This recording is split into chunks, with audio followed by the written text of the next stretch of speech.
France Info, Tabloscopie.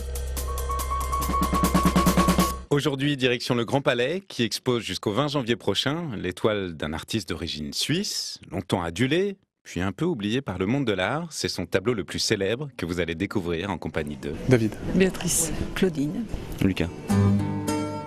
Ils sont les yeux, vous êtes les oreilles, et d'abord, la première impression devant ce petit format presque exactement coupé en deux, dans le sens de la diagonale, comme si l'artiste avait collé ensemble deux images différentes. c'est comme s'il y avait un étirement des distances. Il renverse la notion de perspective en l'étirant presque jusqu'en la rompant. C'est comme si c'était un rêve. Il y a des mélanges, des collages de visions qui sont pas forcément en adéquation. Et ça donne à méditer, à prendre du temps à le regarder. le regard va de l'ombre à la lumière et vice-versa. Mais je crois que c'est comme toujours chez lui, c'est peut-être apparemment deux parties, mais en fait c'est très bien composé de façon à ce que le regard parcourt tout le tableau et vous avez l'unité du tableau. Une unité qui tient au talent de dessinateur de notre artiste qui a commencé sa carrière avec des xylographies réalisées à partir de petites gravures sur bois, en noir et blanc et à l'ironie féroce, qui lui ont valu très jeune une renommée internationale et dès 1900 d'intégrer le mouvement des nabis. Les nabis, ce sont de jeunes peintres qui au tout début du XXe siècle voulaient, comme tous ceux qui les ont précédés, et suivi, révolutionner la peinture.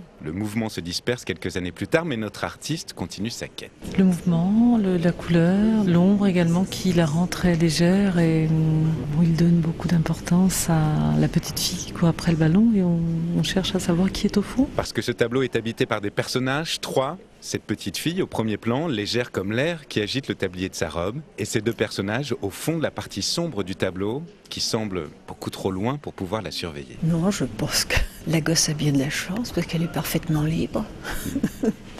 Je ne sais pas si elle la surveille vraiment.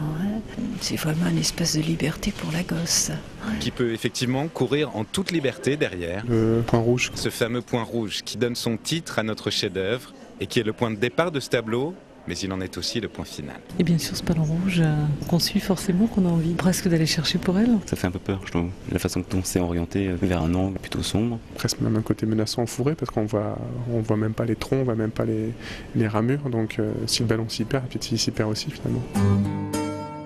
Vous avez peut-être reconnu Le Ballon, huile sur carton marouflée sur bois, 1899, de Félix Vallotton, propriété du musée d'Orsay, mais exposé dans la rétrospective qui lui est consacrée jusqu'au 20 janvier 2014 au Grand Palais à Paris.